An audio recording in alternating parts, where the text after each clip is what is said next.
Fight fans, the way he prepared for that fight and the way he came into that fight. You know, fighters have responsibilities not only to themselves but to the public. And Ruiz abnegated those responsibilities by coming in looking like a fat pig and expecting that he would nevertheless be able to defend his title. That wasn't right. And what were your thoughts on Joshua's performance that night? Any decent heavyweight would have beaten Andy Ruiz that night. You know it, and I know it. So, I mean, Joshua did what he had to do, but, I mean, no accolades on him. You know, a lot of the other heavyweights, seeing the shape that Ruiz was in, would have gone for a knockout and knocked him out. You got a big heavyweight fight coming up in February, Wilder versus Fury. Is it safe to say that there's a good chance that the winner of that fight might go against Joshua? Well, eventually, maybe. I mean, I have a fighter I think is going to beat Joshua because of his style. He's the next up for Joshua. He's the IBF mandatory. Pulev, the Bulgarian. So let's see if Joshua is even around when Wilder and Fury finish their battles. Thank you so much, Bob, staying on that same line, does Pulev get a shot before the mandatory for the WBO? Yeah. So he's up next. Yeah, that's the next one. I mean, they've been on the books, the IBF, forever with that mandatory. Right. So that would come first, and then Usyk would, the winner would have to fight Usyk. Okay. Bob, I always wanted to ask you, since you're here, and I appreciate it, about Naoya Inoue. And, everyone's excited about him. Everybody really wants to see him fight. What's your plan within the next year with Inoue? Well, there was a terrific fight he had with Donaire, and he got busted up pretty good. Yeah. So they tell me now from Japan that he'll be ready to go in April. Okay. So that's what we're doing. We're getting a date in April, and we hope to have him fight at one of the MGM properties in Las Vegas. I don't know if people really understand how. Well, before I get into that, you also have Murata.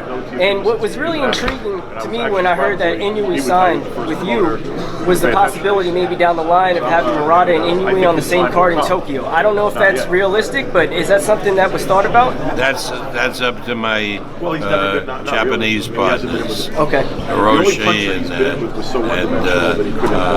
Honda. Okay. When it comes to fighting in Japan and the cards in Japan, they take over. Okay. When it comes to fighting in the United States, whether it's Inoue or Murata, they defer to me. Now I know it's easy to compare Inoue to Pacquiao because they're both Asian, they're both lefties, they're power punchers. But we know what's happening. Do you kind of see a similarity between kind of guiding a career in a similar way and the impact that Inoue could have in Japan? Well, the impact in Japan we know is tremendous.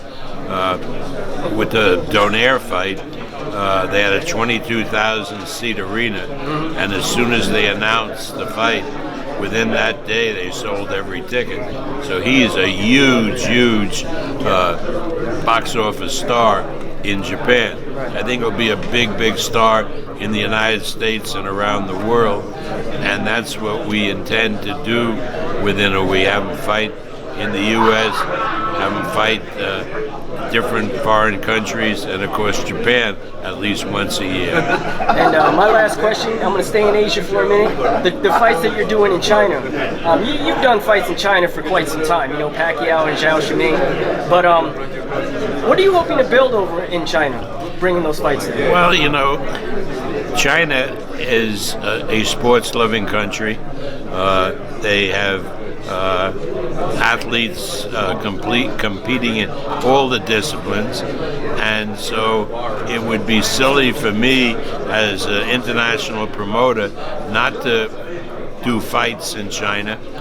because there's a market for it. I mean, this fight with Ramirez and Postal will be in this resort area, Hainan Island in China, and the part of it that we're going to be at is Haikou, and I was there visiting it a month or so ago.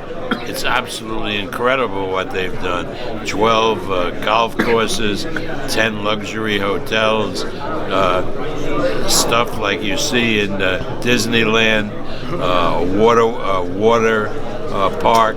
I mean, it's really something special. And they're building condos and villas, and they're going to do a boxing museum. Really? There, yeah, with only the way the Chinese can do it, with a lot of technology and virtual reality. So I can't wait to be part of that.